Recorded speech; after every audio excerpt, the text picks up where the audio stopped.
Hello, Johnson's class.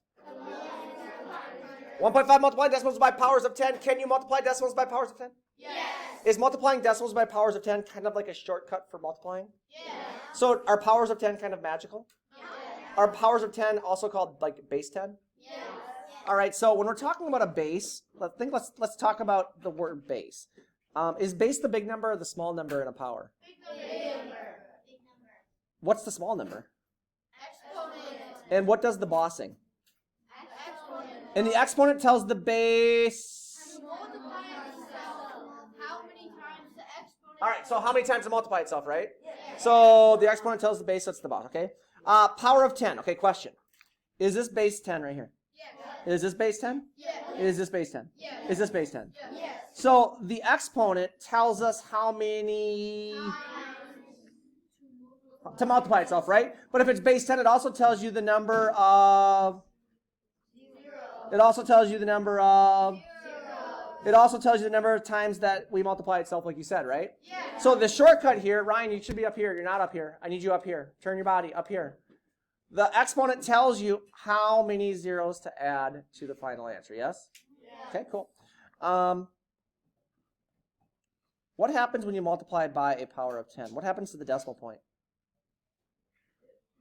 What happens to each number? What happens to each number?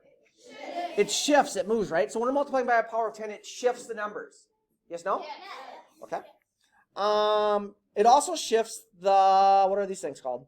Decimal. It shifts the decimal points, doesn't it? Yes.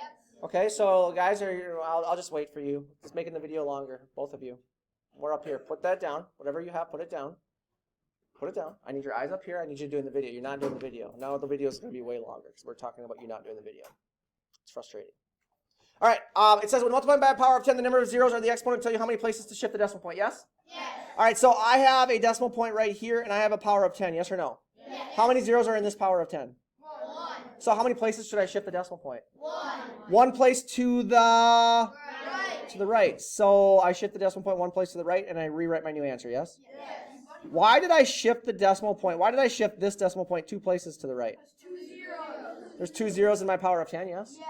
Why did I shift this decimal point 3 places to the right? 10 to the power of 3. Well, who cares if it's 10 to the power of 3? The exponent is, 3. that tells me how many places to shift, right? Yes. Now, I know this is kind of hard to see, but did you know there was a blank space right there? Yeah. What do I put in a blank space? 0. 0, right? So my final answer turned to be 140 because this spot right here was blank, yes? Yes. And when we're multiplying by a power of 10, we always move in what direction again? Right. We move to the right? Yeah. We good with all this? Yep. Wait, when we multiply by a base 10 or power of 10, we always move the decimal point to the... Right. Say that again. Right. We move the decimal point to the... Right.